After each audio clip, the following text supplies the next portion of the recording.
Évangile de Jésus-Christ selon saint Marc, chapitre 2. Comme il était entré de nouveau à Capharnaüm, après quelque temps on apprit qu'il était à la maison.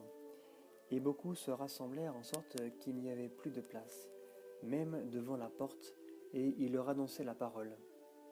On vient lui apporter un paralytique, soulevé par 4 hommes, et comme ils ne pouvaient pas le lui présenter à cause de la foule, ils découvrirent la terrasse au-dessus de l'endroit où il se trouvait, et, ayant creusé un trou, ils font descendre le grabat où gisait le paralytique. Jésus, voyant leur foi, dit au paralytique, « Mon enfant, tes péchés sont remis. » Or il y avait là dans l'assistance quelques scribes qui pensaient dans leur cœur, « Comment celui-là peut-il ainsi parler? Comment celui-là parle-t-il ainsi? Il blasphème. Qui peut remettre les péchés sinon Dieu seul ?» Et aussitôt, percevant par son esprit qu'ils pensaient ainsi en eux-mêmes, Jésus leur dit, « Pourquoi de telles pensées dans vos cœurs?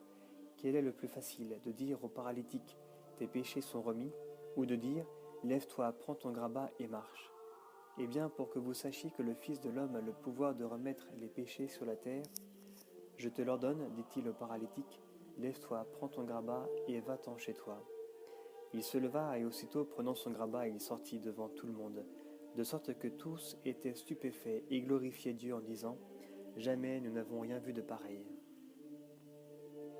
Il sortit de nouveau au bord de la mer et toute la foule venait à lui, et il les enseignait. En passant, il vit Lévi, le fils d'Alphée, assis au bureau de la douane, et il lui dit, « Suis-moi. » Et se levant, il le suivit. Alors qu'il était à table dans sa maison, beaucoup de publicains et de pécheurs se trouvaient à table avec Jésus et ses disciples, car il y en avait beaucoup qui le suivaient. Les scribes des pharisiens, le voyant manger avec les pécheurs et les publicains, disaient à ses disciples, « Quoi? Il mange avec les publicains et les pécheurs ?» Jésus, qui avait entendu, leur dit, « Ce ne sont pas les gens bien portants qui ont besoin de médecins, mais les malades. Je ne suis pas venu appeler les justes, mais les pécheurs. » Les disciples de Jean et les pharisiens étaient en train de jeûner, et on vient lui dire, « Pourquoi les disciples de Jean et les disciples des pharisiens jeûnent-ils, et tes disciples ne jeûnent-ils pas ?» Jésus leur dit, « Les compagnons de l'époux peuvent-ils jeûner pendant que l'époux est avec eux? Tandis qu'ils ont l'époux avec eux, ils ne peuvent pas jeûner. Mais viendront des jours où l'époux leur sera enlevé, et alors ils jeûneront en ce jour-là.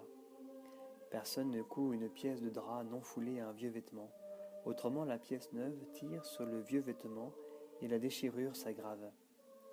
Personne non plus ne met du vin nouveau dans des outres vieilles. Autrement, le vin fera éclater les outres, et le vin est perdu, aussi bien que les outres. Mais du vin nouveau dans des outres neuves. »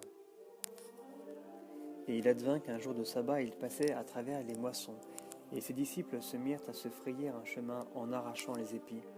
Et les pharisiens lui disaient, « Vois, pourquoi font-ils le jour du sabbat ce qui n'est pas permis ?»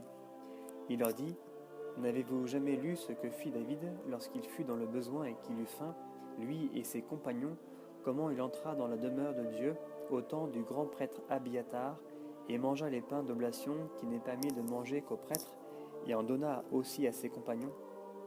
Et il leur disait, le sabbat a été fait pour l'homme et non l'homme pour le sabbat, en sorte que le Fils de l'homme est maître même du sabbat. »